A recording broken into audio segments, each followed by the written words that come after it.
Welcome to the Architect My Life podcast. I'm Aya Shlachter, serial entrepreneur and CEO of the MGS Global Group, where we serve architecture and design firms with project delivery, such as drafting, 3D visualization, and graphics production support. I am also the founder of Architect My Life. My goal is to help creative entrepreneurs such as architects and other design-related professionals scale their business to 6 or 7 figures. I also show them how it's possible to do this while living a rich life outside their work, reclaiming time and energy for themselves and their families.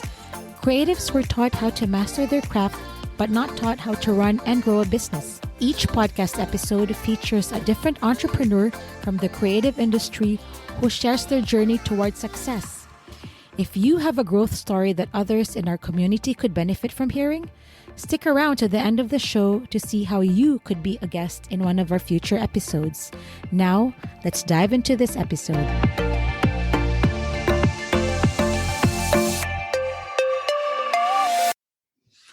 Hello, everyone. Welcome to Architect My Life podcast, where we interview creative entrepreneurs on their journey. I'm your host, Betty Quimby, and today we have I have Aya Shlachter, the founder of Architect My Life, to introduce our guest today. So, Aya. Hi, Graciela, and welcome to our podcast. Hi, Aya. Hi, Betty.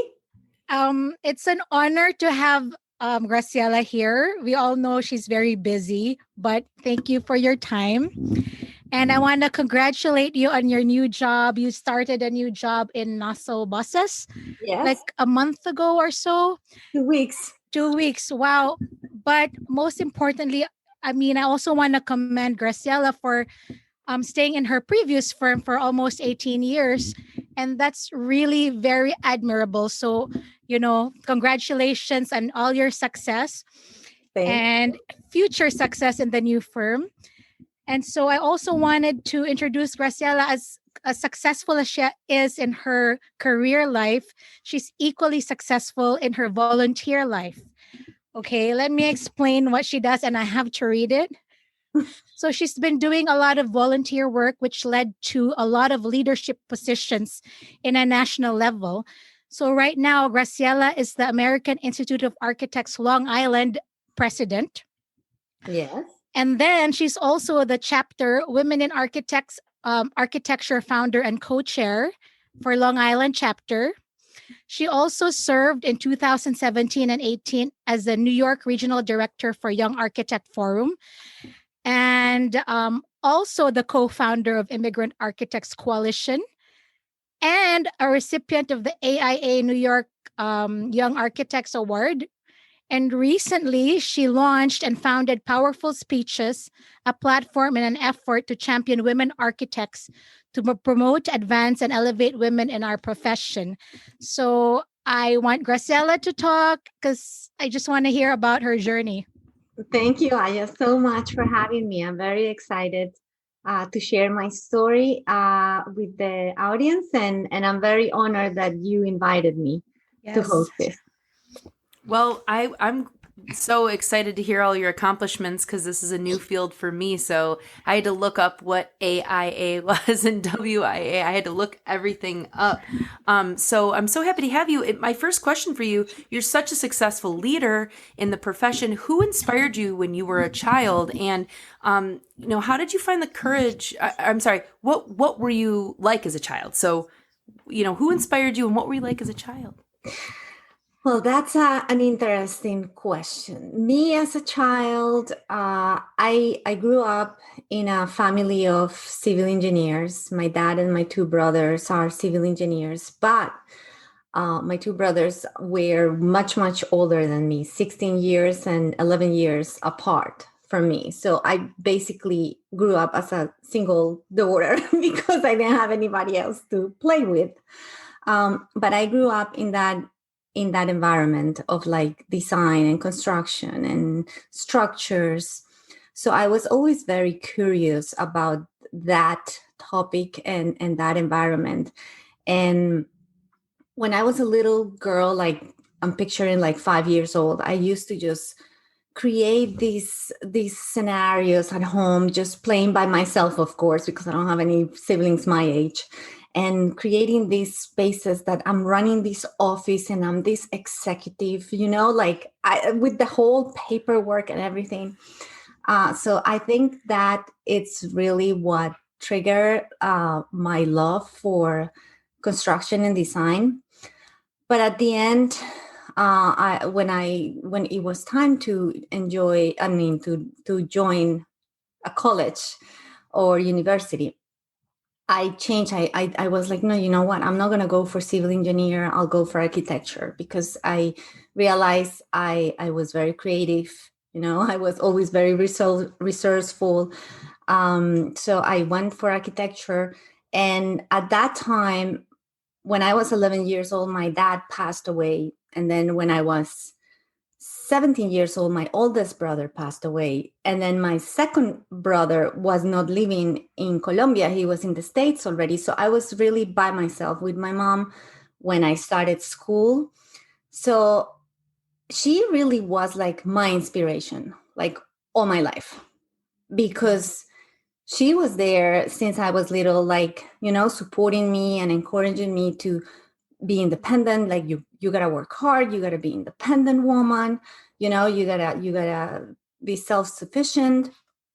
And now that I look at her, she is an 84-year-old lady that is on Zoom meetings all the time, on Facebook all the time, goes to the gym every day, like super, like she loves technology. She has to have the latest iPhone, iPad, everything. So she really inspires me to go further than what I can. So I would, to your question, my inspiration has been my mom all my life. Wow. Wow. That is amazing. I was like expecting some like major architect in the field, but that is so awesome that you're a powerful woman, and that you looked up to your mother all that time. And being an immigrant too, I was wondering how did you end up in the US, and how did you find the courage to move to the US from Colombia? Yeah, so that's another interesting story. So again, I graduated from high school. I went to a German school in Colombia. So my brother was already living here because he was born in the States. That's another story. My father came to the States for a master's degree in engineering. So he was born here.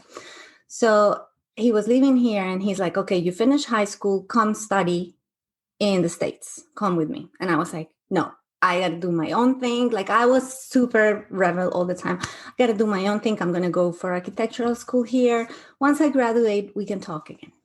So I graduated from architectural school, and he's like, all right, you graduated now come here and work. I'm like, no, I got to find a job here by myself. Like, I didn't want people to find my path. Or it's not that I didn't want people to help me. I just wanted to prove myself that I could do it by myself. So I stayed in Colombia for a while working for engineers, because of course, even though I was an architect, I loved engineering. So I found a job. My first job was with an engineering firm. And then I went to work for the government. And I worked for the government for maybe 3 years, coordinating projects, infrastructure projects of the city, the capital city, Bogota. And unfortunately, at that time, things in Colombia weren't doing very good. For safety issues, I literally had to leave the country. So then when I knew that I had to leave, then I called my brother and like, can you help me? I need to leave the country. Just help me out with interviews. And so he found a couple of interviews for me, and that's how I ended up coming to the States. But my mom was already living here because, of course, he grabbed her. So they are in Florida. So that's another part of the story. When I came here and I applied for the job, at the interview, the president of the company, which is the one that I worked for 18 years, he said, so we have offices in Miami. Would you like to work there? Because your brother is there. My brother was working for that company at that time. And I said, no, I'm not going to Miami. I want to stay in New York. I want to live here. So he couldn't understand, like, her family is there. Why she wants to move here? And I was like, no, I want to do it, my own thing, like always. So that's what really triggered my trip here. And I think it was the best decision I could have made, because I think that the person that I am right now, that would not have been possible if I stay in Colombia. Maybe it would be another Graciela, but maybe not to the level that I am right here. And I'm very grateful for that. Wow, that is such a story. I'm happy to hear that you ended up here after all of that, but you did it on your own terms. So that's amazing. Tell us more about the Immigrant Architects Coalition. What is that organization? So that group was created in 2019. So the story of this group is my friend and colleague, Locke. I can't ever pronounce his name. He's in California. He's a fellow. He was just elevated to AIA fellow, which is the highest rank in the AIA. He invited me in 2019 to be part of a panel discussion for the national conference in Vegas. And of course, I said, yes, like it's the first time I'm going to be in a national conference, speaking. This is so exciting. I'll do it. And the name of the session was How Immigrant Architects Prosper in U.S. And he invited another colleague, Shaha Haddad. She's an associate architect in Dallas. So the three of us were giving that lecture in Vegas. And we had an amazing turnout. A lot of people show up, and they were, I would say, 90% immigrants. And the session, when you have those lectures that the lecture ends and everybody leaves, like they probably make a few questions and then they leave. Well, this one, we ended the session and everybody came to the stage, and they were literally making a line because they wanted to talk to us and they wanted to keep sharing more experiences. We had a 20-minute period at the end where we let them speak and share their experiences, and they were just talking and talking. So anyway, we found out that there was a need of a support group. We said, but look at this, look at the feedback we got. Everybody was so in need of support, and they had so many questions, and they were struggling so much that the three of us realized, we need to do something. This cannot be just a lecture that we're giving. And by the way, we spoke at the conference in Oklahoma and also Virginia. So Richmond. So we've been giving this lecture at different conventions. Right. And this year we're also doing Oklahoma again. And I forgot what else we're going to do. But the point was that we created then the coalition, but then we realized, okay, so there is really need of help. They need help. People, when we came here, specifically when I came here, I had a lot of struggles. I had to overcome a lot of obstacles. And at that time, really nobody helped me. I had to find my way on my own. I made a lot of mistakes, but I learned from that. So I was like, listen, I did such a mess when I came here. I went through so much that I want to be able to help people and avoid them, make them successful and don't let them go through all those obstacles that I had to overcome. So we started preparing these guidelines, and the guidelines are going to be about different topics: immigration, how to find a job here, how to validate your degree, how to apply for license, cultural bias. It has different topics that we identify immigrants need always advice. So from that first session, we recruited a few of them, and they are helping us out to write these guidelines. We are still in the process of writing them. And our goal is to, once we have them finished, edited, which that takes a while, what we want to do is go to AIA chapters and present this to national and say, hey, this is this guideline. When you have immigrants coming to your chapter, give them these guidelines and tell them to contact us if they need to. We are here for support. So ultimately, that's the end goal of Graciela, project. this is really amazing because I also came here as I was a student, but I didn't have support. And it's so nice that there are finally guidelines. I mean, after 20 years, it's so hard, but where can people find you right now if they need support right now? So we have a website that I will add to this podcast. We'll write down the Yes. link. But also on LinkedIn, people can find me. I will put also my link there, or on Facebook. Actually, a few months ago, since last year, actually, people just contact me out of the blue. And what I've been doing is on the weekends, I schedule calls with them. They are all immigrants. So I schedule 2 or 3 calls over the weekend. We have a 1-hour chat. I'll guide them a little bit. And then if they need more help, they'll contact me again. So I'm always so open to help people. So yeah, definitely contact me through any of those channels, me or my other colleagues, Ju or Shaha.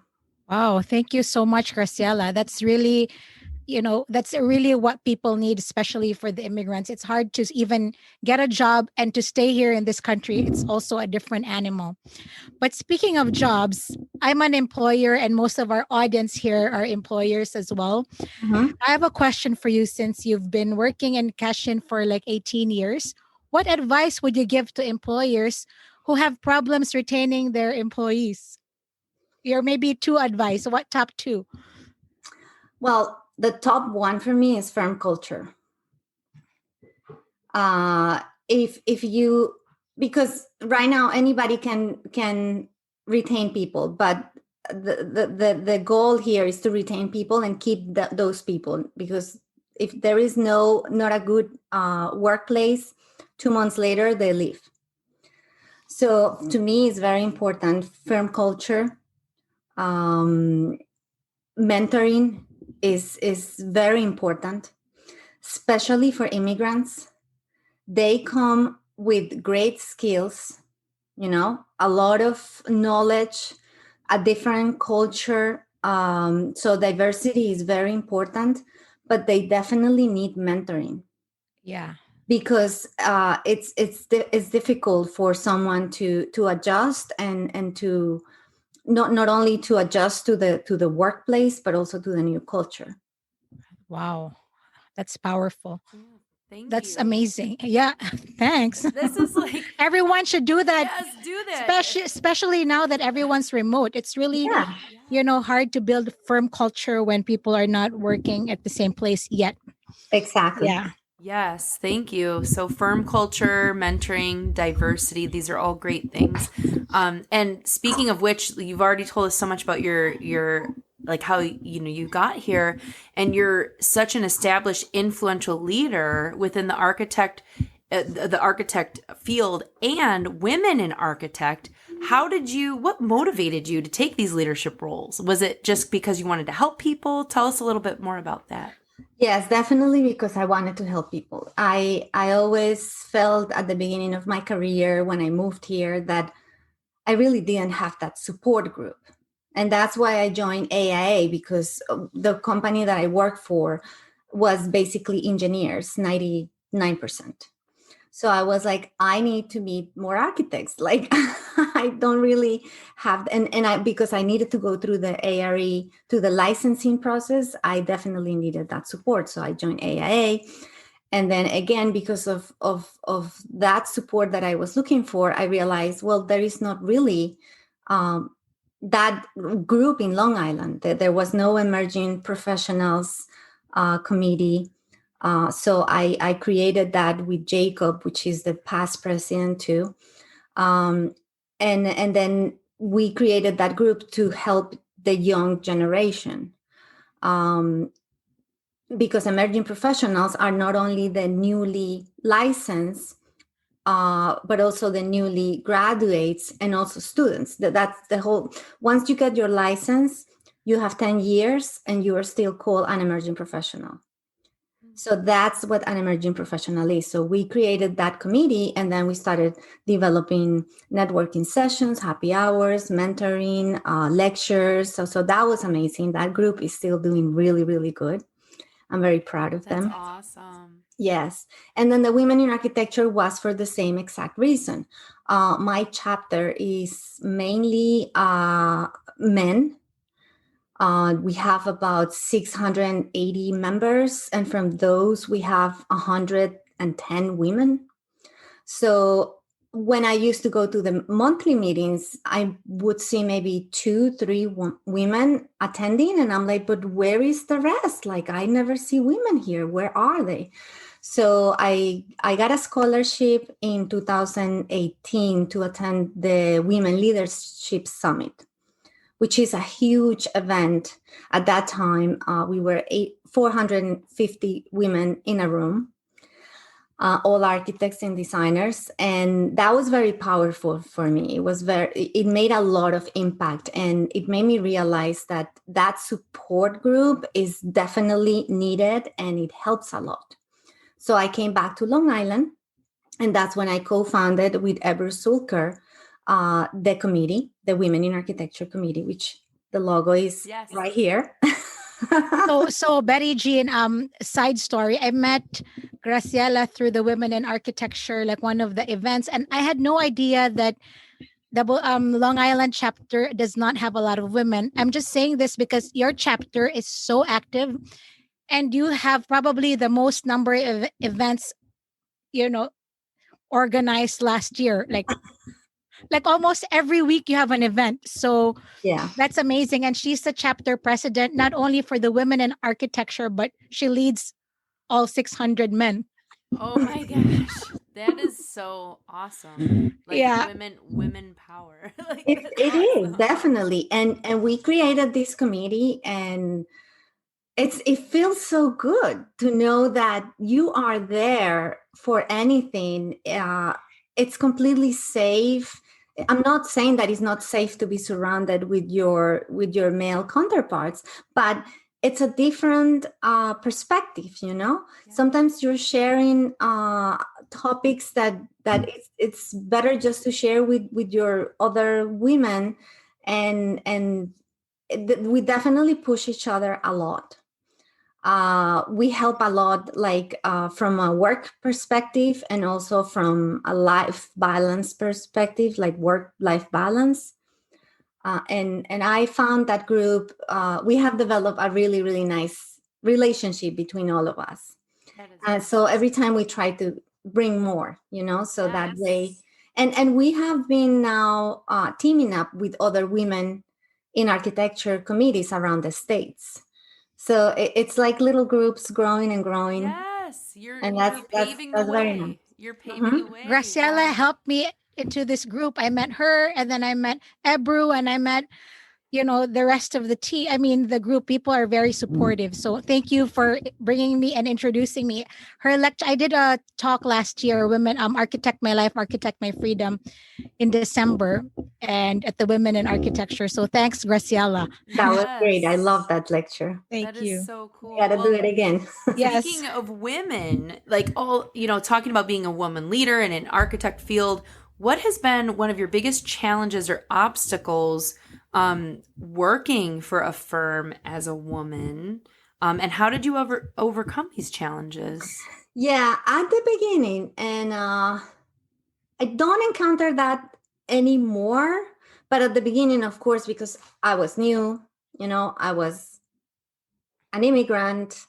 My English was not even close to what it is right now. It was very hard to be included in the conversation, especially when you work for a company of engineers and all male. So going to construction sites and like running progress meetings with the contractor, the architect, the consultant, it was difficult. But I always acted very professional, I was very like to the point, never rude, very nice always, and just showing that I knew my thing. Like the most important for me, and this is what I tell others, just know what you have to do. Be prepared. Don't go to a meeting and try to improvise. Just research. If you're not ready, do some research. Even get to know the people before you even go to the meeting. Every time I had to go and visit a new client or a new consultant or whatever, I would Google that person's name, and I would just like to know a little bit about them, just to be prepared to handle a conversation. Absolutely. So I think that was something that I learned over the years, and I think that was pretty much what I struggled with, just to have a voice. But I found my way of doing that by just educating myself and preparing myself for topics and discussions so people can take you seriously. Yes, absolutely.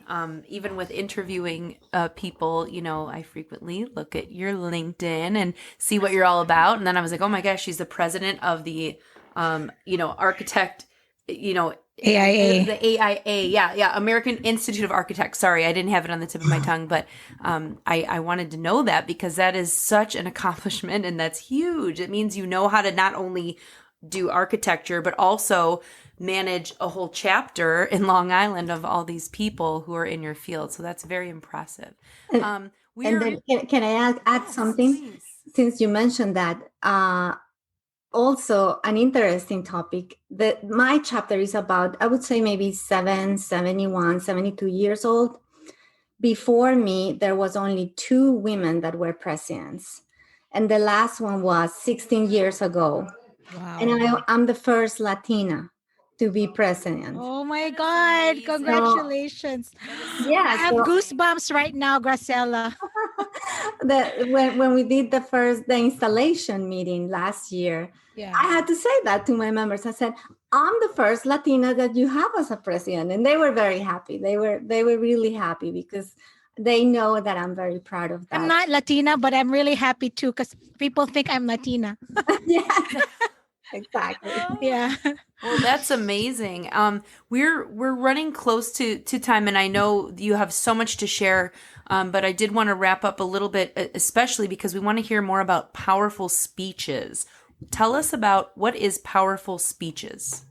Powerful Speeches is my latest project that I'm working on. And that was created last year during the middle of COVID, that everybody was stuck in their homes. And I'm seeing all these amazing women in architecture events around the nation.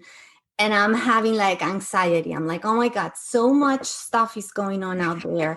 How can I schedule them? Like, it's so much going on. So in my mind, I'm like, you know what? I'm just going to create a website. And I'm thinking just for myself. I'm just going to put together a calendar where I start putting all the events that I see. And then I will just have them there so I can choose which one I can attend, Nice. And then I realized, but wait a minute, if I love this idea so much, maybe other women will like it too. So I realized, okay, let's build this platform. And I have a really big network of women in architecture committees, like all the states pretty much. So I sent an email out there when I put together that website, like in 3 hours watching TV on a Sunday. And I said, listen, I put this website together for events. I put all the events that I have seen so far. If you have more events, send them to me and I will be happy to put them up. And the feedback that I got was amazing. They were like, oh my God, this is a brilliant idea. This is going to save us so much, because I guess they were struggling too. Yeah. Like, what do we do? So it started just with events, but then I realized, okay, we can put more stuff. Like then I added a page for podcasts that are hosted by women, like this one here. Yes. So I have about, I believe maybe 30 right now that are all hosted by women in design. And then I added another page for resources for women in architecture and design. So it's a bunch of other organizations and websites that provide support and empowerment to women in the business. And I also created with Diane Leeson, which is an architect from Washington, D.C., another page for a salary survey. We're working on a salary survey of women in architecture and design because we want to start talking about how much do we get, and how can we advocate, because we can't advocate for ourselves if we don't know what's going around us. So we decided, okay, let's do this survey so we can start identifying by region, by position, by years of experience, by education, what the salaries are there, so people can start seeing what's around and comparing. But then we realized, okay, we can do this. We received so far like 700 responses. Wow. But now we're working into phase 2, where we want actually to include men, so we can compare apple to apple. We all know that we in this industry, we all earn about 16% less than men. That's well known by other surveys, by the industry. But we don't know exactly how much, and depending on the positions, what the difference is. So we want to open the survey to men so we can actually compare apples to apples. And the main idea of this is to open the conversation. Yeah. I don't know why talking about salaries here is such taboo that nobody wants to talk about that. We need to talk about that because that's very important. Yeah. Not only for the firms, but for the employees. So yes. That's the latest project. That's amazing. I love it because I'm a teacher. I'm a musician and a teacher, and there is a discrepancy in my field and many fields. So I agree with that. I like that. I'm gonna have to write that down and bring it into my field. Like I'm gonna check it out, Graciela, for sure. Sure. We'll put that in the in the link. Yes. So I really want to know what is going on next for you, Graciela. What is going to happen next? You've already, you're the chapter president of AIA. You invented the powerful speeches. You're a leading woman. What's next for you? I don't even know what's next. My life, the way I have lived my life, I don't really plan long term. Like all these opportunities that I have had is because they come to me and I take them right away. I don't even think about things twice. I know I'm finishing this year as a president. I don't know if next year I'm going to do something on a state level. I'm definitely going to continue involvement with AIA. I don't know if I'm going to stay at state level or if I'm going to go on a national level. So on a national level, you can join other committees and other groups, So I don't know what's gonna happen. My powerful speeches and my immigrant coalition are gonna keep going. So definitely that will grow. But honestly, I don't know what's gonna happen. I like that. I like adventures. That's how in my personality. So Graciela, I feel like we need a part 2. I know. I think we do. We're going to definitely have to bring her back because there's so much more.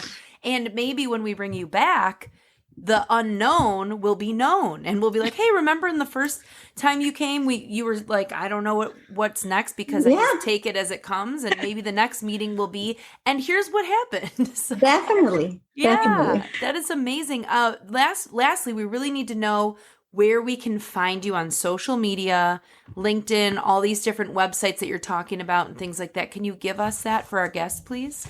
I mean, for our audience. Yes. So on LinkedIn, you can find me. It's hard to spell. It's Graciela Carrillo. I'll share it in the link. Okay. Yeah, because people always misspell my name and last name. It's so complicated.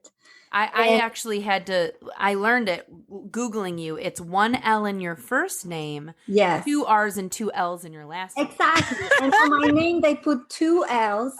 And then on my last name, they put 1 R. So it's always wrong. 2 L's in the last name, 1 L in the first name. Yes. So that's that. And same on Facebook. On Instagram, I'm Grace Cole.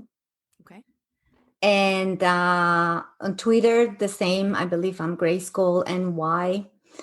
and all my websites. We'll put them on the Excellent. on the page. Thank you so much, Graciela. You have been a pleasure. You're so inspiring for women in architect and design and a leadership person. We were so happy to have you, and it was so nice to meet you. So once again, Graciela Carrillo.